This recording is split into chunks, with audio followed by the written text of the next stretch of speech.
Ladies and gentlemen, thank you for joining us this evening on a very solemn day. We have a terrific crowd here tonight. It is half as many people as showed up on South Main Street for the yard sales today. Hopefully you were able to get through all of that. I just have one piece of housekeeping business to do. We are outside. We are still in the throes of a pandemic. It is still transmissible very easily. So if you could, maybe just get some elbow room if you're loaded up on top of someone, just to be a little extra safe. We don't want anyone coming away from this ill. So we have a very full agenda for tonight, with some songs, with some speeches, potentially a tear or two. But I want to welcome you. The song that you heard before the bells tolled is a song by a band called U2, quite arguably the greatest rock and roll band in the history of the world, but I'm showing my prejudice there. And that song's called The Hands That Built America. And it is amazingly fitting, and it was written specifically after 9/11, and it speaks to hundreds and thousands of immigrants that came to the United States and built this country, and those hands that built skyscrapers. And that is the meaning behind the song, and it truly is a wonderful memory of what was. And today, of course, we're here to remember what happened. This is, as I said, a very solemn day for many reasons. And this is a pretty solemn place today, every day actually, because today we're celebrating the 20th anniversary of September 11th, 2001. And we're also celebrating the 10th anniversary of the dedication of this memorial. If you remember back 20 years ago, September 11th, 2001 was an absolutely beautiful day. Not a cloud in the sky, beautiful temperature. 10 years ago, on a Sunday morning when we dedicated this memorial, the weather was the same. Crystal clear blue skies, warm temperatures. And today, 10 years later, once again, clear blue skies, beautiful temperatures. There's something special about this day. Just want to let you all know that this is housed here on town property. It's maintained by those of us on the fire department. But this is your memorial. This is your memorial to that horrible day. This is your remembrance ceremony. And when we get through a little further into the program, you'll hear about the Acushnet hands that built this memorial. And tonight we're going to thank those people again for all of their hard work 10 years ago. But first, firefighter Paul Freisinger is going to lower the American flag, our American flag, to half-staff. Paul?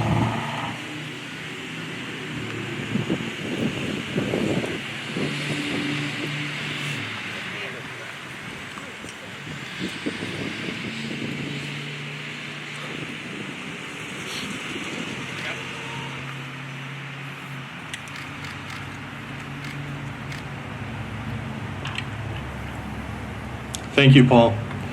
With me on the dais tonight is Reverend Ryan Healy, who is the new pastor at St. Francis Xavier Church. He will be giving the invocation in a few moments. We also have State Representative Christopher Hendricks, Ms. Tori Kalis, who is the reigning Apple Peach Queen. Now, Tori has been Apple Peach Queen pretty much for the last 10 years, it seems. She is the last Apple Peach Queen. We haven't had the ceremony in 2 years? Yes. So 2 years ago, she won that title, and because of COVID, she gets to keep it for a while. But she tells us that it's time for her to move on, and from what I understand, she's going to be relinquishing the honor of being Acushnet Apple Peach Queen, correct? But she's with us here tonight, and she's going to sing. Tori's been with us here a lot. The Kalis family has been with us here a lot. Michael Kalis, her dad, is responsible for the PA system and the music. And Marlene Kalis has been kind of our creative advisor as we've developed these programs. And Tori, since she was a little kid, has been coming to these memorial ceremonies, performing. She was with a group called Sequence. They were performed here. And if we go back 10 years to the dedication, her older brother Mike performed as well. And Mike is now off having a very successful career in the music industry in Florida. So ladies and gentlemen, singing the national anthem, it's my pleasure to once again, and hopefully not for the last time, introduce Miss Tori Kalis.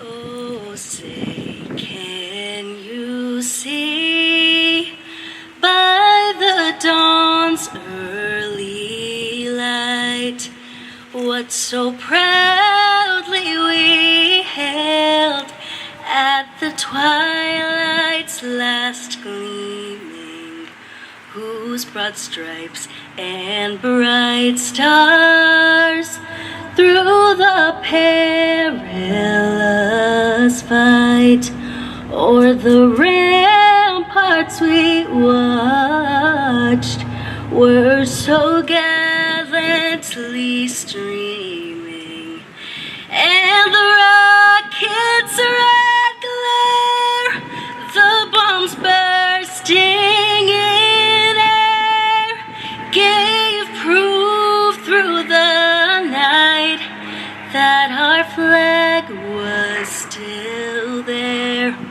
Oh, say, does that star-spangled banner yet wave o'er the land of the free and the home of the brave? Thank you.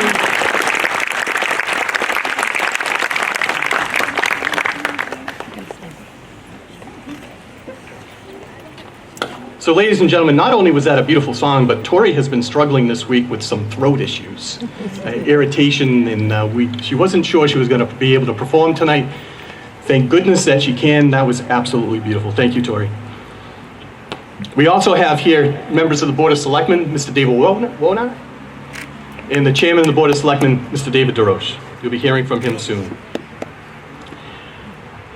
We have our Boy Scout troop, Troop 11. Are you ready? They're going to lead us in the Pledge of Allegiance. Gentlemen, come on over. This is a scout troop that is sponsored by the Acushnet Firefighters Association.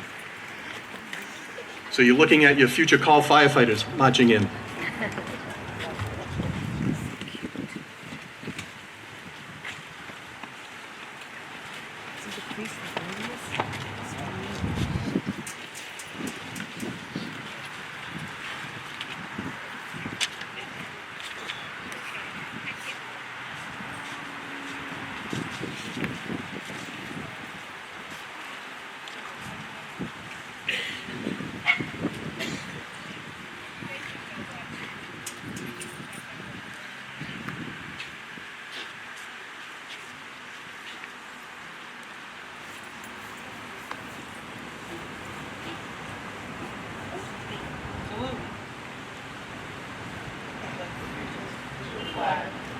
United States of America, and to the republic for which it stands, one nation, under God, indivisible, with liberty and justice for all.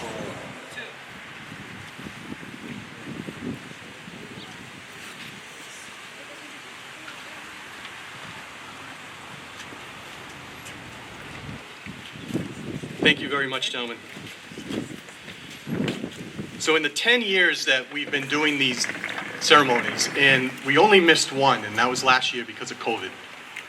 And to be honest with you, we just didn't know what was going on last year. We feel much more comfortable holding it this year, where folks are taking certain precautions. Last year, that wasn't available to us, so it was a very difficult decision to cancel this event.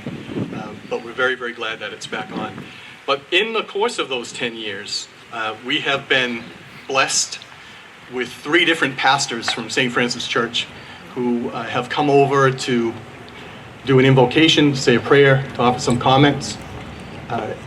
This year, we have the brand new pastor. How long have you been here, Father? 3 weeks. He's the new guy on the block. Just so you know, we have a long-standing history of the pastors at St. Francis buying the fire chief breakfast on a regular basis. And the state representative as well. So ladies and gentlemen, Father Ryan Healy is the new pastor at St. Francis Church. I did a little Googling of Father Healy, and I will tell you that he is 28 years old. So he was 8 years old on September 11th, 2001. He replaces Father Williams, who was a very good friend of ours, and I'm sure Father Healy will become as well. He was also born on Christmas Day. And man, if you ever found the right job, that is perfect. So without further ado, it's my pleasure to introduce for the very first time, Father Ryan Healy.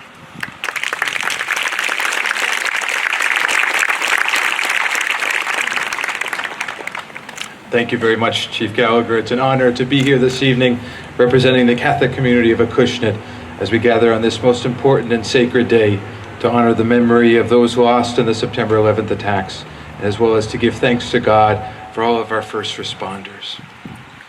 So let us bow our heads in prayer. Loving God, you call us to love our neighbor as we love ourselves. You have taught us that there is no greater love than to lay down one's life for another, that such love is the fulfillment of the law and the prophets.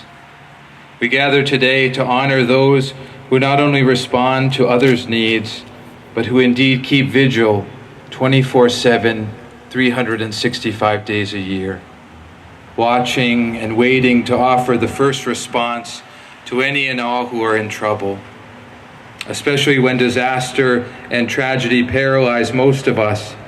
These men and women swing into action to do for us what we cannot do for ourselves. Precisely in this way, Lord, do our first responders mirror your love for us. Selfless love, freely given with no strings attached. This very day, we remember the man-made disaster of 9/11, the many who lost their lives and those first responders, so many of whom made for others the ultimate sacrifice. Today we remember and we honor all the men and women who serve us and support one another in their noble professions. Let them be models for us, O God, to help us grow more vigilant and more generous in responding to the needs, large and small, of those in our families, neighborhoods, and town. Look upon us with kindness, Lord, and receive the prayer we offer in your holy name. Amen.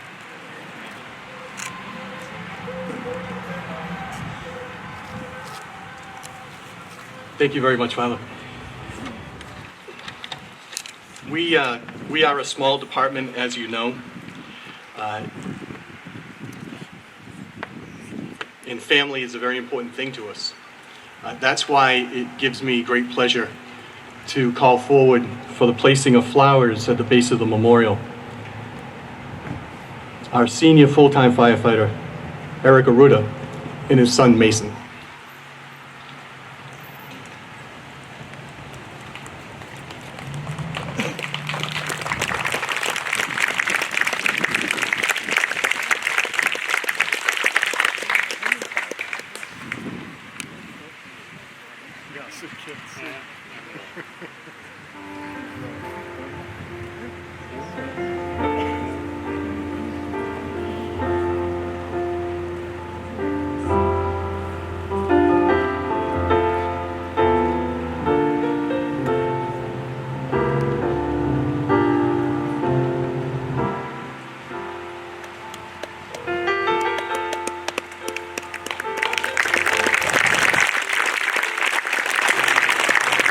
The woman you see wiping a tear from her eye with your other 2 sons is Eric's wife, Chrissy,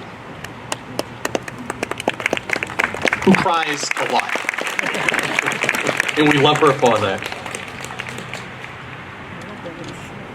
It's my pleasure now to introduce to you for a few words the chairman of our Board of Selectmen, Mr. David DeRoche. Thank you, Chief. Good evening, everyone. Thanks for attending tonight. On Monday, September 10th, 2001, Acushnet in America went about their day, unaware of what Tuesday would bring. But that Tuesday, two numbers, 9/11, became a phrase forever ingrained in our American language. It became a phrase that evokes unimaginable horrors of burning skies, clouds of black smoke, and fractured lives of families. But it also became a phrase that reminds us that regardless of race, religion, political differences, we are all united as one nation. We are all united as one America. Today we stand here before symbols of locations attacked: New York City, Washington, D.C., and Shanksville, PA, to remember the people, but I'll call them patriots, who were murdered by a group determined to instill fear in our nation. Firefighters, police, EMTs, workers from stockbrokers to custodians, the true fabric of America, died that day. And lest we forget our military, men and women who lost their lives and came back wounded, defending our liberties for you and I here at home. They and their courageous acts have preserved our freedom. They are the reason we stand today free from tyranny and oppression. Let me leave you this evening with the words inscribed on our 9/11 memorial. This memorial stands as a reminder to future generations of the 2,977 lives lost that late summer morning. 343 New York City firefighters, 37 Port Authority police officers, 23 New York City police officers, 8 EMTs, 246 passengers and flight crew members, 125 occupants of the Pentagon, 2,195 occupants of the World Trade Center. Acushnet will always remember the fallen. Thank you.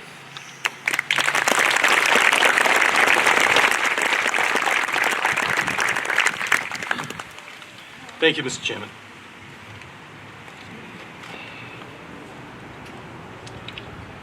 Is Jaden Taylor with us? Is Jaden here? So when you look at the memorial tonight, you're going to see some stones that have been painted and then left at the base. Jaden Taylor is an Acushnet kid, a young lady, who belongs to an organization called Project 351. And Project 351 looks for leaders at a young age, cultivates them, teaches them. In return, they take on a community service project. And her community service project was centered on 9/11. Spoke with her mother, and I know she was going to be spending time today in Boston attending some of the 9/11 events up there. But her project was to take stones, paint them, and paint on them the names of individuals who were both killed on 9/11 and then those local heroes, military personnel, who died in the 20-year war in Afghanistan and the war in Iraq. And those stones she placed very quietly, in an unassuming way, earlier this week. And we thank her very much for that expression of patriotism and love. And Jaden, if you're here and hiding because you're shy, we love you. If you're not, we'll carry that message forward. So Jaden, thank you very much for doing that.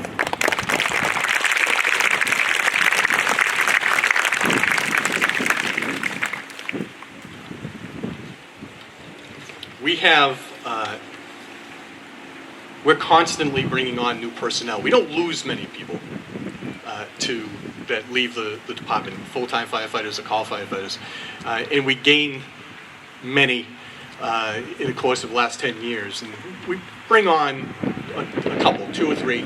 And we set the bar very high, both for EMTs and for firefighters in town. And we have a young gentleman who came, knocked on our door, sat with me in the office for a few minutes, and we chatted, and I was absolutely struck with his character and his interest, and just got a very, very good sense of this young man. And I haven't been wrong too often over the course of the last 19 years. And I think young Ben Sonnenberg is going to be an exceptional call firefighter. This is news to Ben. He doesn't know he's getting hired until about 15 seconds ago. So Ben, could you come forward, please?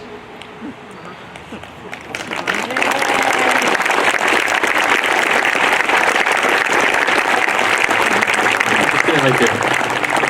So as you can see, the reason Ben is getting hired is because he calls me sir all the time. No one else in this place calls me sir. I don't really want to be called sir, but I appreciate it when Ben does that. Ben is 20 years old. When's your birthday? What month? January. So January 2nd. So he was 9 months old on September 11th. And you can see that he is a member of the U.S. Army. And we respect you and appreciate you, Ben, for your service.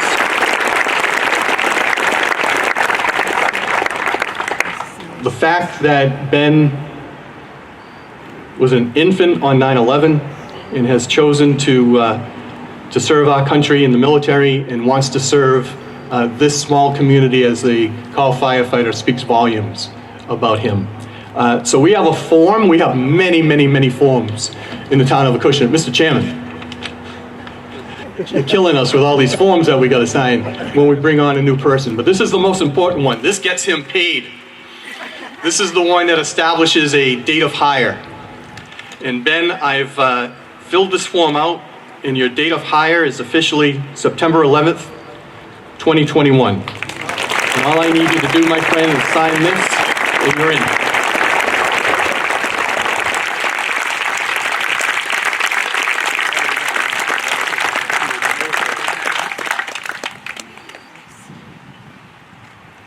Outstanding. Thank you.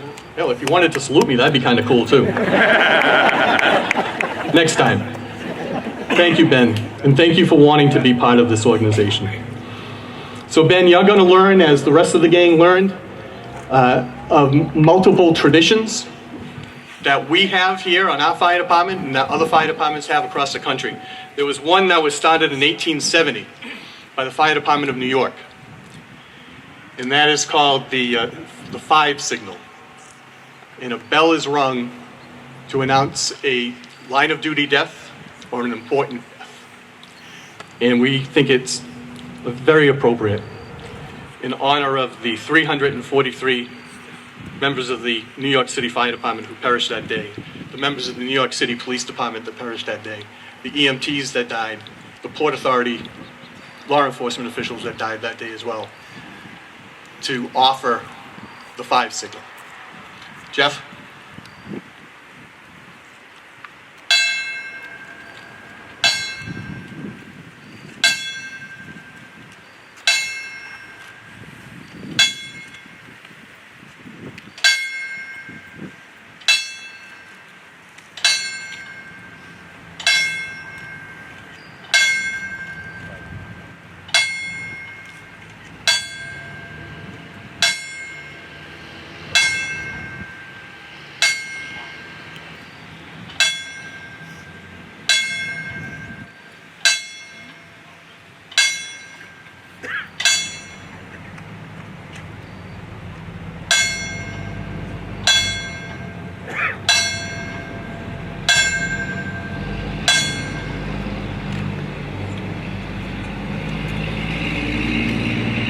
Thank you, gentlemen.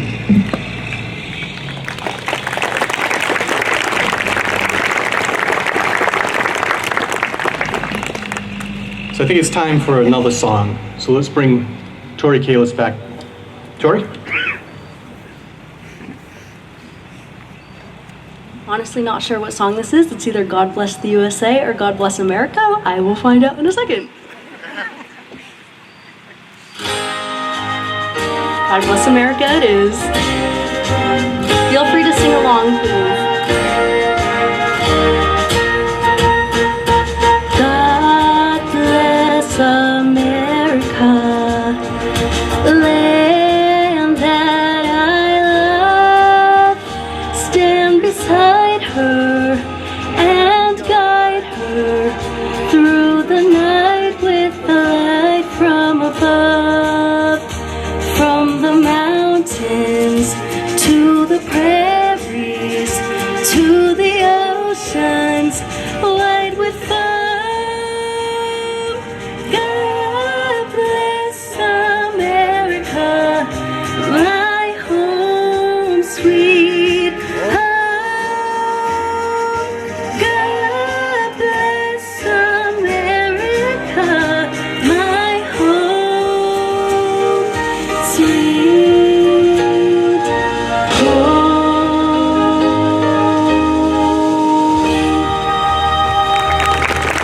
Thank you. Thank you, Tori.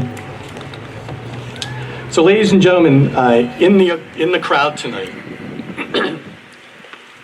excuse me, is the town's building commissioner, Mr. James Merritt, who's been serving in that position for the last 15 years.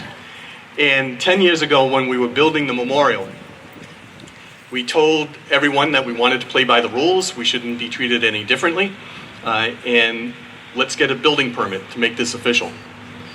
And Jim took a couple of days, and he came back one afternoon. Actually, it was on July 22nd of 2011, when we were putting the stones down. Jim came over. Whoops. We were building it without the permit, I guess, but at the time, but we had the building permit. And it is probably, I don't know if building permits can be beautiful, but this one is. Let me read you some of the information that Mr. Merritt incorporated into the building permit. The date was July 22nd, 2011. Permit number is 9-11-01. The fee paid was 2,977 lives. Type of improvement is a 9/11 memorial. Location is here. The lot size, just so you know, is 41,800 square feet. The area of structure is equal to the hearts of all Americans. The estimated value, Mr. Merritt wrote down, is priceless. And the conditions of the permit was to be an eternal remembrance for all those who lost their lives by terrorism from a foreign land. Signed by James Merritt on 7/22/11. Jim, we came across this as we were looking for some photos. I have absolutely was touched 10 years ago when you handed this to us, and was equally touched when we printed it out again 10 years later. So thank you, sir. Thank you for your kindness.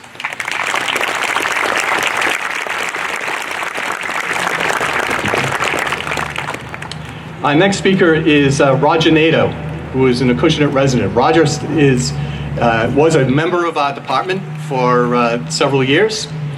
Went on to a distinguished career with the New Bedford Fire Department. Rose to the ranks, retired as chief. How long ago, Roger? Where's Roger?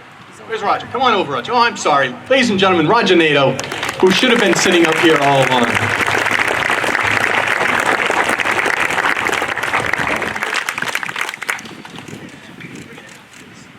Hold on right there. I got to introduce you first, Roger.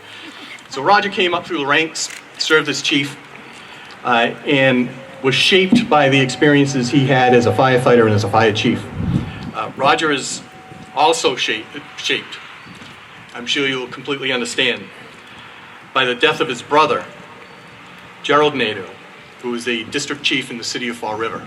So you had two brothers, both of them chiefs, one in Fall River, one in New Bedford. I had the opportunity to work with Jerry when I was a part-time paramedic in the city of Fall River. Jerry was 51 when he died in 2002, of a line of duty death.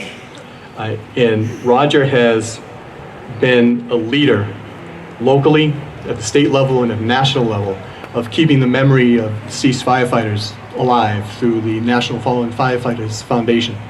And he has quite a story to tell, and he will tell you that story now. Ladies and gentlemen, Acushnet's own Roger Nato.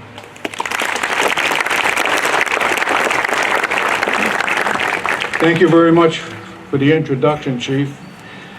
Yeah, my kid brother died in 2002, and I always wanted to build a fire truck. And being involved with the National Fallen Firefighters Foundation's last team, local assistant state team, we helped do some funerals. And I saw that there weren't very many nice trucks for funerals. So we did 3 funerals in 1 year in Rhode Island. And one ran out of gas because the gas gauge didn't work. So I wanted to, oh, what's going on here? So I wanted to get a truck. And all the trucks I liked, couldn't afford. And all the ones I could get for free were buckets of rust. So Weymouth, the town of Weymouth had a truck that come from the Weymouth Naval Air Station. And they donated it to a foundation I made in my brother's memory. And there the truck is. It's a 1986 Pierce dash pumper. And we made it into a memorial truck. So we asked for a piece of steel from 9/11. And the people there said, how big do you want it? Well, I certainly couldn't handle a piece of steel like that. So I said a small piece, maybe 24 inches and stuff. So they sent us a piece of steel, and it's called miscellaneous building material. We have it on the truck. So one of the survivors in the Fallen Firefighters Foundation knew Father Judge's twin sister. And I said, I want to put Father Judge's picture on my truck, but I want permission. So I tried to contact several family members, but Father Judge died, one of his sisters died. I couldn't find who the twin sister was, and then the phone rings when I'm home. This is Dempner Jessic. I'm Father Judge's twin sister. Why do you want my brother's picture on your truck? I said, well, I'm building a funeral truck, a memorial, and I have a piece of steel, and I would like to put his picture on the truck. So she said to me, well, I don't really know who you are, but I'd like to meet you. So she sent me handwritten directions from the New Turnpike to her home in Berlin, Maryland. Beautiful penmanship. And we became friends. And one meeting, we sat there and she handed me his badge. And this is the badge that was on him when he was killed in the lobby of the North Tower. And she said, you can take any picture off the wall of my brother you like. And she had a lot of pictures. So I took one of them in his fire gear. And that picture was him in the lobby of the North Tower just before he was killed. So some of you who don't know who Father Judge was, when you see 9/11 pictures, you see a guy carried in a chair by 5 people. The guy in the chair is Father Judge. And they carried him out. They brought him over to St. Peter's Church on D'Orsay Street. And they placed him on the altar. They went in the sacristy, put a stole on him, and went in his pocket and put his badge on him. And then they called the Franciscans to come get him. His death certificate reads 001. First recorded casualty on 9/11. Not the first death, but the first recorded death. And we have his badge, and we didn't know how mystical this badge was. Well, it still is. When we had people hold the badge, they would say, wow, I feel heat. Some people say, I feel peace. A man that worked with my brother had a heart attack and had to retire. He's holding the badge and he goes, hey, I have a tingling going up my arm. And then he looks at me and he goes, I can breathe. I haven't been able to breathe. I said, oh, just hold the badge. I'll be back in a little while. But stories like that, a lump in a breast disappear, cancer of an eye healed. I have a lot of stories like that, and I'm documenting some of them. But I invite you after to come over to the engine, see that piece of steel. We do have a prayer card by Father Judge, and his prayer reads, Lord, take me where you want me to go. Let me meet the people you want me to meet. Tell me what you want me to say, and keep me out of your way. So thank you very much for listening to me.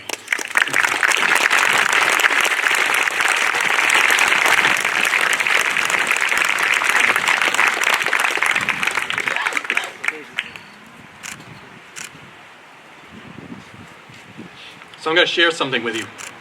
I have 3 heroes in my life. My father, Neil Armstrong, and Father Michael Judge. If you have an opportunity to read anything about Father Judge, please do. Remarkable, remarkable man who was a Jesuit priest, a former alcoholic who fought those demons. He lived among the poor. He took care of those who were homeless. In New York City, they have a foundation or a charity for him, and what he would commonly do is collect socks and bring them to homeless shelters. And on 9/11, there's a very large event to raise clothing for the homeless. Father Judge did not need to be at the towers. He was loved by the members of the department as a chaplain. He presided over weddings and baptisms. He attended and presided over funerals. He earned the loyalty of every single member of the fire department of New York. And when the announcement was made that the towers were hit, Father Judge knew that his boys were going to be in danger, and he walked from his rectory to the towers, and he was saying prayers. There's a wonderful documentary by 2 foreign, I think they're French journalists you may have seen. And Father Judge can be seen off in the distance in the lobby saying the rosary in his bunker gear with his helmet. He earned the respect of the members of the fire department of New York, and they loved him despite his failings, despite the alcoholism, and despite, well, not really despite anything else. They didn't turn away from him. They didn't turn away from him at all for who he was. Father Judge was a gay man. And the members of the fire department, he was their guy. He was their priest. And they loved him. And for me, I have items of my dad's, one of my heroes. I never got to meet Neil Armstrong. But to hold Father Judge's badge is an honor that I cannot begin to describe. So Roger, thank you very much for being who you are and for bringing this to us today. Thank you, sir.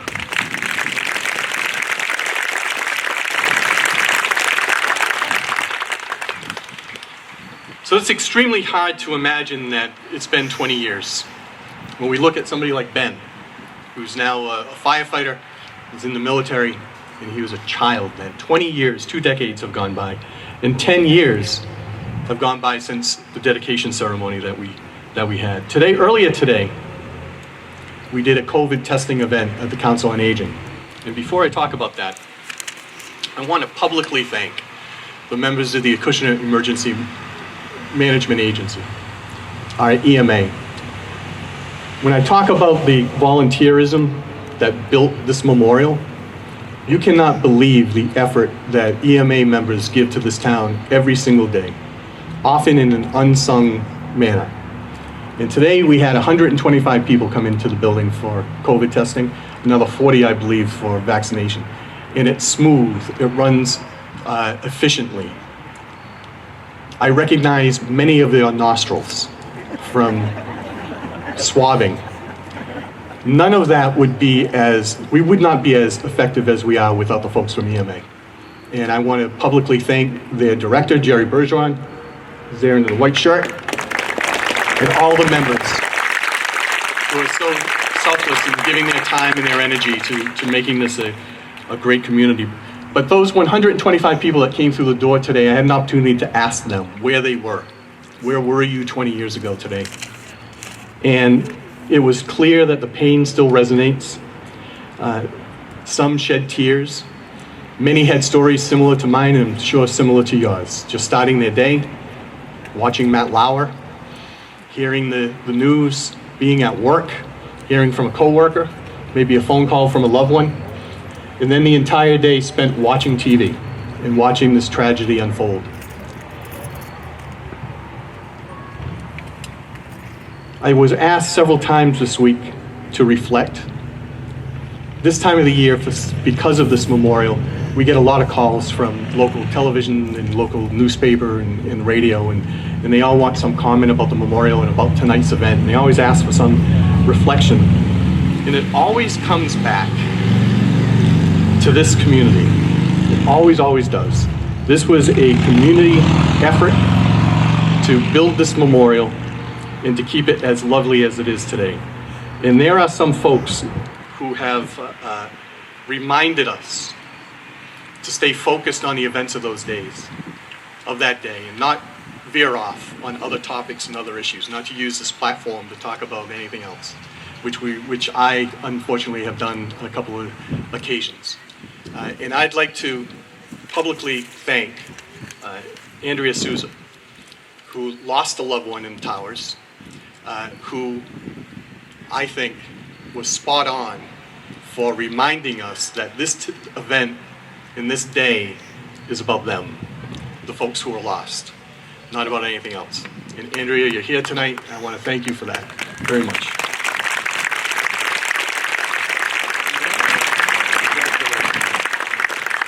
So, Acushnet is a pretty cool place to live, I think. Mrs. Sunik is nodding with me, she agrees. And how cool are we? We are so cool that our state representative is here tonight. He's going to get up right now and give a speech, and he's not wearing socks. That's got to be the coolest politician that I know. Ladies and gentlemen, it's my true honor to introduce to you Christopher Henricks, our state representative. Thank you, Chief. If it was sunnier out, I'd also have sunglasses on. It'd be even cooler. But there's nothing I can really say 20 years later about 9/11 that hasn't been said already.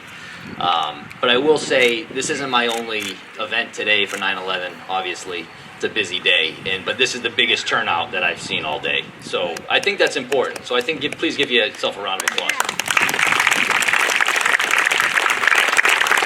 And that's kind of the legacy of 9/11, right? Is that, we're all in this together. And that was perfectly demonstrated over the last year and change with the pandemic. As the chief said, we have, emergency management agency, we have a fire department, we have a town board of selectmen. The level of volunteerism in this town, people like Heather Sylvia at the Acushnet Council on Aging, the chief with all his testing and the vaccinations the drives that he's been pushing. That means a lot. And the fact that we're all here together, let that be, a palpable legacy that we can carry on from 9/11. So thank you all for coming out. I just wanted to be brief and say hello. And thank you all for coming here today. Thanks. And he really does look cool in sunglasses, by the way. My daughter thinks he looks a little like Adam Levine, but we'll leave that to the side. So we decided this week to use social media to show the story of this memorial that we dedicated 10 years ago in pictures. So I was able to go through so many files and pull out photos that we really haven't seen in the course of the last 10 years. I hope you saw them online. It really does tell the story, but I got to see all the different levels of involvement of this project, and there were many. And looking at the pictures reminds all of us how much work went into putting this memorial together. The story really begins and ends with three people: Adam Katz, Jeremiah Katz, and Eric Lintala. Now, Eric is here tonight. The Katz boys aren't. I had a chance to embarrass them. They knew that, so they hightailed it out of here. If you were here 10 years ago for the dedication, we talked about how the Katz brothers had a business, in-house custom design, and they took so much time out of their professional life to dedicate it to building this. And they went to UMass. They graduated with a degree in sculpting.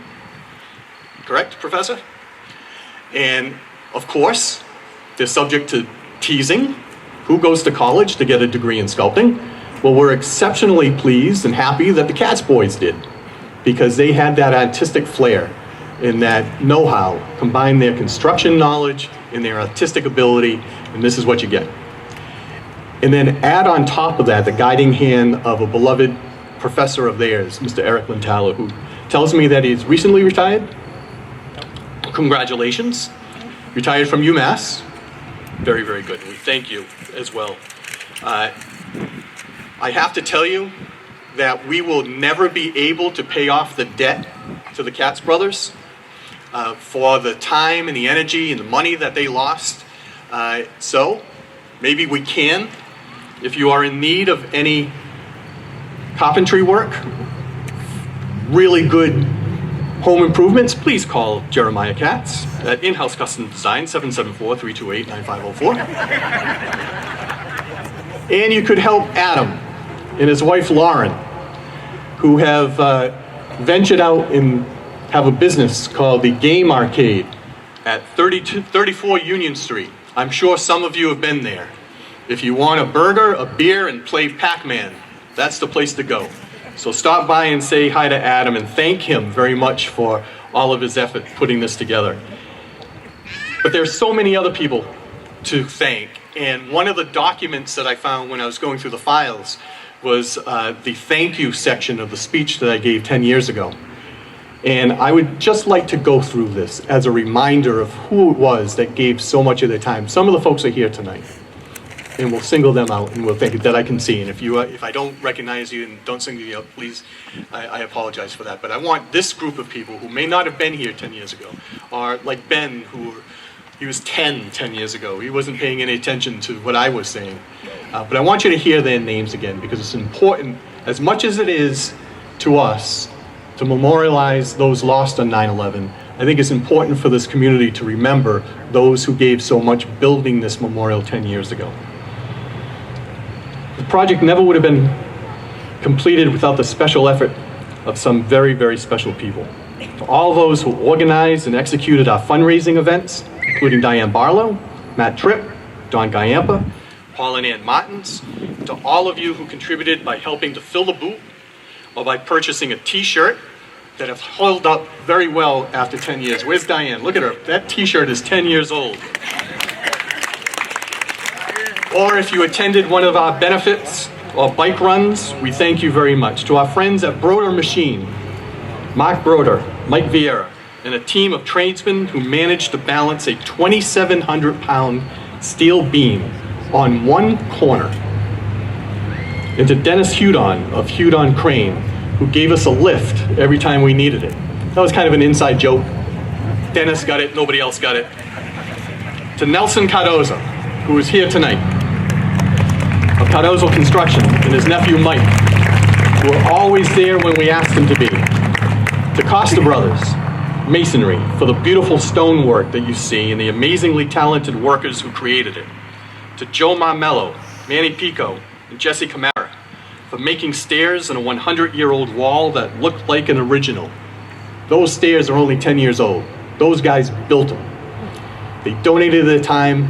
The granite steps were actually stolen from the city of Quincy. They were curbstone, but we're not going to tell all of our secrets tonight. To Steve Grenier of SK Landscaping, a firefighter from Rochester, and he has some of his Rochester friends here tonight, who was asked if we could borrow his Bobcat for an hour, and he ended up spending 2 weeks building the retaining wall and all the other structures underneath this. We thank you. To Glacier Glass of New Bedford and the Glacier family for providing us with the most beautiful memorial dedication marker we could have ever imagined, and for following in the community-minded spirit of their father, Alvin. To Pavestone, who provided us with all the materials to make the pad and the walkway, and who, we're very pleased to say, take stone dust from Acushnet and turn it into the pavers that you see. And we thanked, and we still want to thank, P.J. Keating, who donated, not at the time of the dedication, but about 6 months later, the apron. They gave us a brand new asphalt pad here that really made the memorial stand out. to Knox Electric, L&S Concrete, Fahaven Lumber, Foundation Support Works, Highway Concrete, John Montero. John Montero, an Acushnet guy, lived around the corner, passed away last year. He was our go-to guy. To Larry Mulvey, Jr., son of a former selectman, for his many masonry talents. To Joe Costa of the Acushnet Lions Club, who's here tonight. Joe, where are you? Where's Joe? There he is, front and center, wearing a 10-year-old t-shirt. When I was looking through the photos, it was amazing how each and every level of the project took shape, and how at each and every level of the project, Joe Costa was there for us. He had recently retired, if I remember, Joe. And this was something for you to dedicate your time. He's a community-minded gentleman who's always there to lend a helping hand, and boy, did he do that, just that 10 years ago. Joe, we can never thank you enough. My pleasure. All of those mentioned are responsible for the construction of this memorial, and all of them donated their services. None of them, not a one, asked for anything for their time and their effort. All of them, every single one, thanked us for allowing them to be part of this very special project. Words can never express the gratitude this community feels toward those who gave so much to make this memorial a reality, both 10 years ago and today. This project would have never been completed without the special effort of some very, very special people. Back then, I asked those who attended to join me in expressing our thanks, and I would ask you to do the same. To all of those who were mentioned, to those who gave who were not mentioned, I'd ask you to say thank you with a round of applause.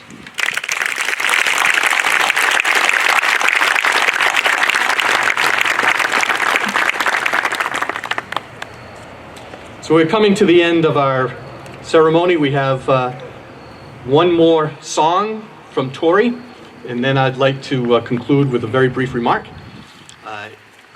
Tori Kalis. Thank you. I already spoiled it before, so it's God Bless the USA. And today, I really do feel like we are the United States of America. We're all standing here together, very united as a town, and I love it. Thank you all so much for coming out tonight.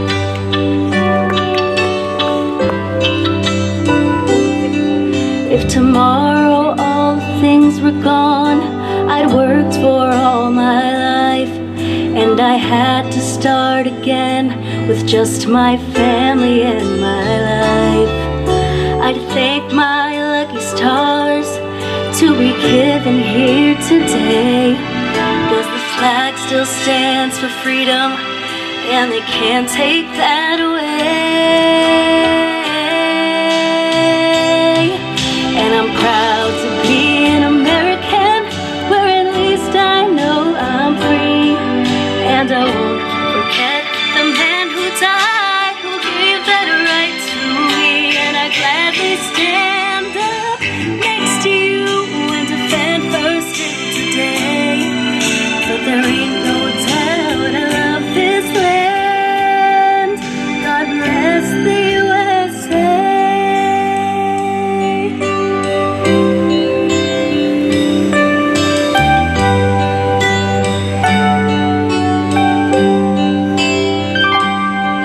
From the lakes of Minnesota to the hills of Tennessee, across the plains of Texas, from sea to shining sea, from Detroit down to Houston, from New York to LA.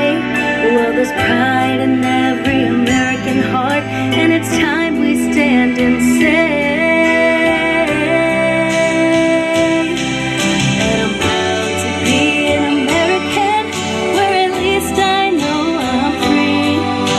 I won't forget the man who died, who gave that right to me. And I gladly stand up next to you and defend her still today. 'Cause there ain't no doubt I love this land.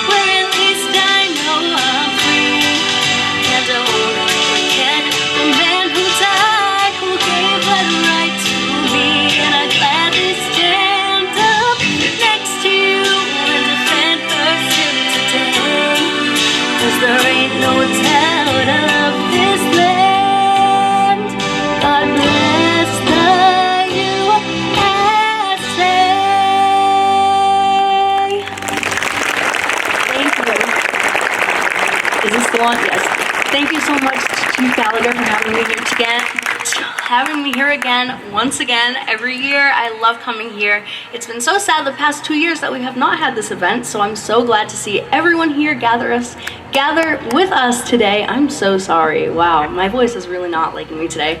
But thank you for having me, and thank you to everyone for coming out today. Thank you, Tori. Thank you so very much.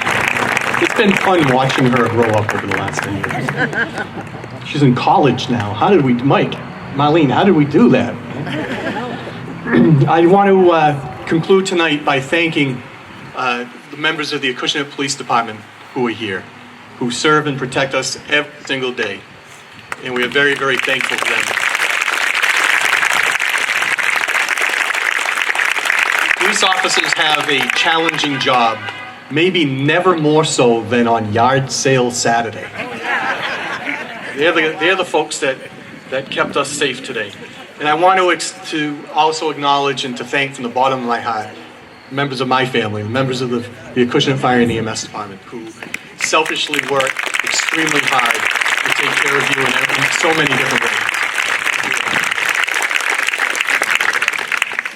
And of course, I want to thank all of you for supporting this memorial, for loving this memorial, and thank you for the years of support of our department and all of our members, and to me personally.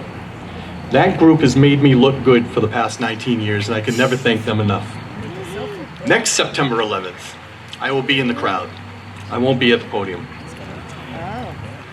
It will be odd, it will feel a little strange, but it's time for the next generation to carry forward this tradition to make sure that future generations remember what occurred on 9/11 and to carry forward that sense of community that we showed 10 years ago and that we show every single day. So I'd like to thank you again for being here tonight. They will make sure moving forward that Acushnet will always remember. Thank you, ladies and gentlemen, and Dad, this was all for you. Thank you.